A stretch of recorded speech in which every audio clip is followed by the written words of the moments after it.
仲良くしなさいよ。こんにちは、ほやです。今回は、真鶴の磯で、ウミウシを探します。ウミウシを見つけたら、動画を止めますので、皆さんも、ぜひ、探してみてください。それでは、始めましょう。今回も、ウェーダーを着て、水面上から、石をひっくり返しながら、ウミウシを探します。ひっくり返した石は、可能な限り、元の状態に戻しながら、探します。手袋はただの軍手なので、水は普通に冷たいです。いました。全然わかりませんね。私も、この画面からは、はっきりとはわからないのですが、多分、これです。1センチにも満たない大きさのウミウシは、GoPro の映像で確認するのは、難しいですね。白線身のウミウシです。大きさは、10ミリくらい、よく見る大きさの、白線身のウミウシです。大きくなっても、このくらいにしかならない、小さな種類のウミウシですが、数は多くいるので、慣れると見つけやすいウミウシだと思います。以前は夏に多くなるウミウシだと思っていましたが、近年は一年中見つけることができます。環境が変わってしまったのか、単純に探すのに慣れたのか、原因はよくわかりません。陸上の気温は暖かくなってきましたが、この時期はまだまだ水温は冷たいです。シュノーケルを使ってのウミウシ探しは、6月中旬くらいからが目安です。シュノーケルを使って探した方が、ウミウシを効率よく探せるのですが、GoPro が使えなくなるので、どういう動画にするのか考えています。いました。真鶴では、いつも見つかる白いやつです。3匹映っていますが、全部わかりますか？ここに、2匹が固まっているのと、ここに、1匹です。かなり水が引いていますが、ギリギリ水たまりが残っているところに、集まっているようですね。乙女ウミウシです。大きさは、20ミリくらい、よく見る大きさの、乙女ウミウシです。真鶴では、ほぼ毎回、同じ場所で見つかるので、乙女ウミウシにとって、居心地がいいんでしょうね。白い体に、赤い触覚が特徴ですが、黒い斑点や、黒ずみの入り方は、かなり個体差があります。こちらは、2匹が固まっていたやつです。仲が良さそうで、な。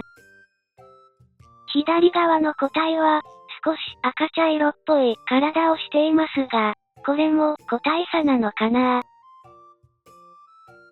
乙女ウミウシを観察し終わったので、ついていた石を元の場所に戻そうとしたのですが、もう一度石を見返してみると、いました。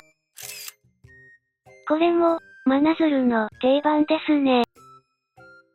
石の真ん中よりちょっと右側を探してみてください。これです。小さめサイズなので、わかりにくかったかもしれませんが、ピンク色のあれです。サガ耳のウミウシです。大きさは10ミリくらい、小さめサイズのサガ耳のウミウシです。真鶴では、ほぼ確実に見つかるウミウシなので、いつもお世話になってます。乙女ウミウシがたくさん見つかる場所と同じ場所で、サガ耳のウミウシもたくさん見つかります。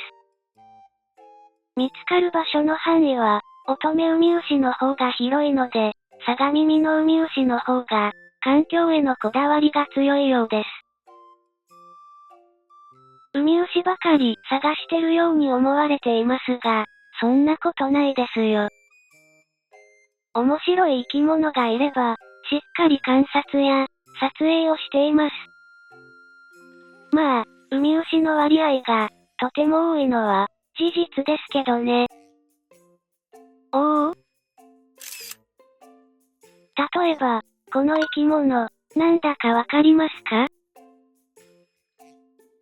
とりあえず、捕まえて、じっくり観察してみましょう。捕まえた。他に何かついとらんかな？まあ、わ。観察ケースに入れて、観察しましょう。カニの、メガロパ幼生です。カニの仲間は、卵から帰ると、ゾエア幼生と呼ばれる姿で、海中を漂う、プランクトン生活を行います。その後、何回か脱皮をして、メガロパ幼生と呼ばれる姿になった後、おなじみの、カニの姿になります。これは、おなじみのカニの姿になる、直前の状態の、メガロパ幼生です。カニに詳しい人は、メガロパ幼生を見て、どの種類のカニなのか、わかるみたいです。なんか来た。カニダマシの仲間のようですが、捕まえた覚えはないので、何かに混じって、入ってきたのでしょうか。2匹でダンスを踊っているみたいで、面白いですね。だいぶ潮が引いてきて、タイドプールの底の方にある石も拾いやすくなってきました。このくらい引いてくると、浅い場所を好むウミウシが逃げ遅れて干からびそうになっているところもよく見られます。いました。いろいろな生き物がくっついている石ですが、真ん中より少し左側に注目してみてください。これです。こういう、いろいろくっついている石に、ウミウシも一緒にくっついていることが多いです。ツズレウミウシです。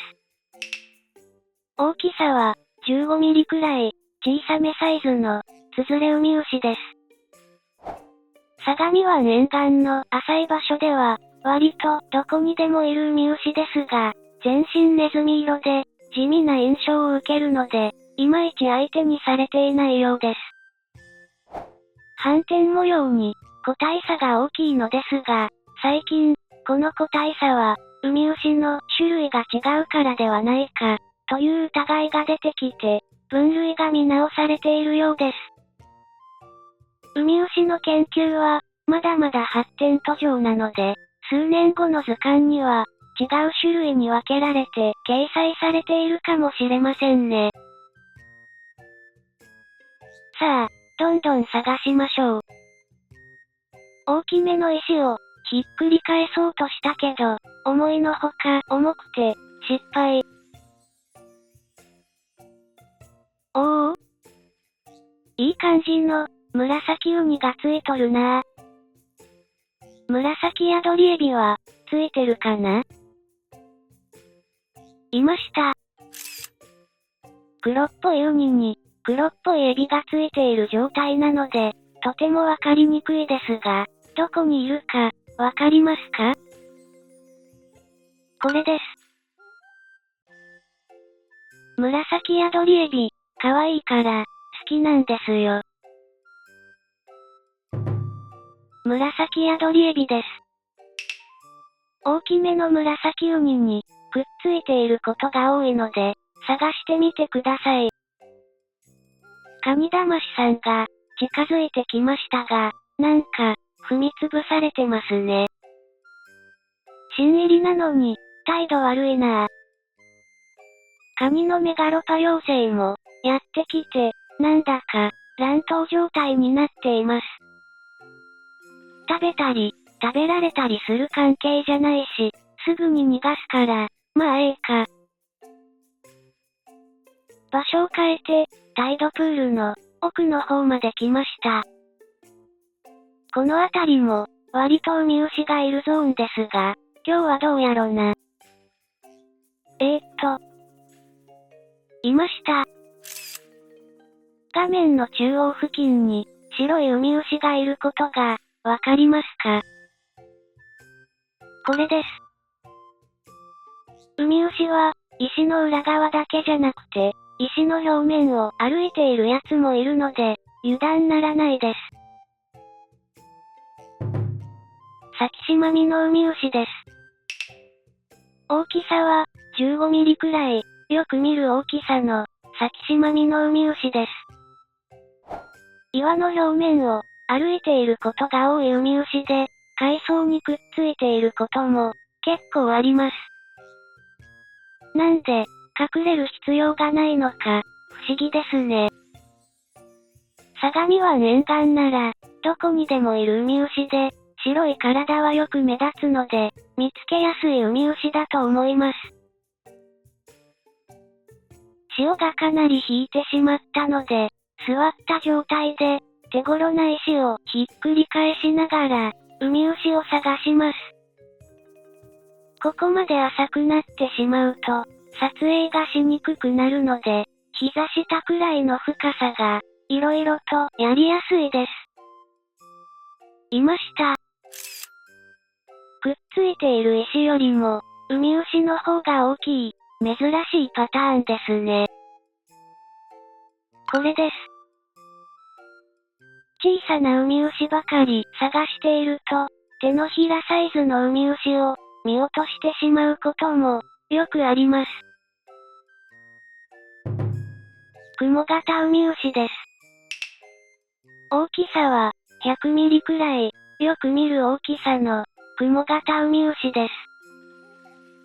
潮が引きすぎている上に大きいウミウシなので、体全体を撮影することができませんでした。体の裏側はオレンジ色をしていて、茶色っぽい斑点があるのが特徴です。相模湾で見られるウミウシとしては、サイズの大きなタイプのウミウシですが、平べったい体で、石の裏側や岩の隙間に隠れていることが多いです。今回は、このくらいにしておきましょう。今回見つけたウミウシは、7種類でした。最後まで、ご視聴ありがとうございました。高評価と、チャンネル登録を、よろしくお願いします。それではまた、どこかの海でお会いしましょう。